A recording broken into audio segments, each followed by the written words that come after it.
Are we witnessing the end of critical thought in Canadian schools?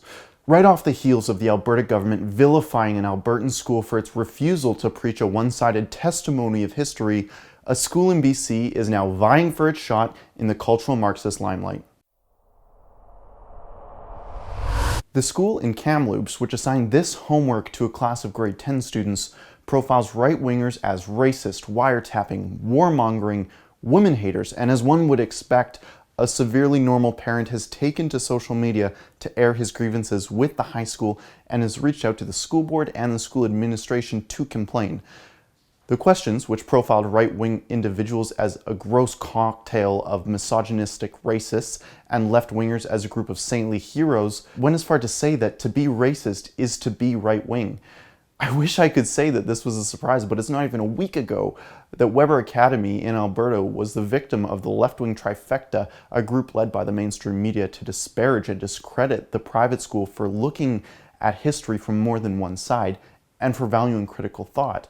The juxtaposition is just stunning. Check out how the father of the student, Matt Defoe, starts his interview with the local media in Kamloops.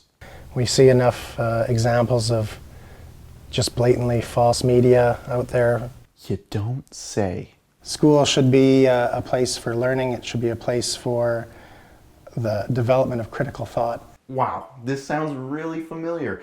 But in a classroom discussion, in developing critical thinking skills of students, you should be asking questions. What were the negatives and what were the positives? Yes.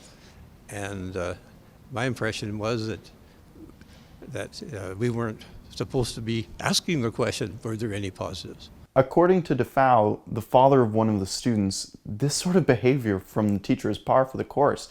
I gave him a call and asked him what he thought about this and what it does to critical thinking skills of our youth over the long run. It completely erodes it. You're doing classic propaganda tactics. You're saying this group is really bad and this group is really good. So which group do you want to belong to? The bad group or the good group? It's childish. It's horrible. That's not an assignment. That's a piece of propaganda. If we're to stop this, we need to make sure that we shine the light on all of these so-called teachers who are playing a part in the mass brainwashing of Canadian students. If you've seen your kid bring home socialist propaganda in their backpack, please send me a tweet. My Twitter is in the description below, and let's expose this abuse of authority. For the Rebel.media, this is Cian Bexley. If you think that the mass manipulation of Canada's youth is wrong, I have a specific request for you. Share this video with your school board trustees, the teachers of your children, and the principals at your schools. Let's nip this problem in the bud and let them know that we will not accept indoctrination in our schools.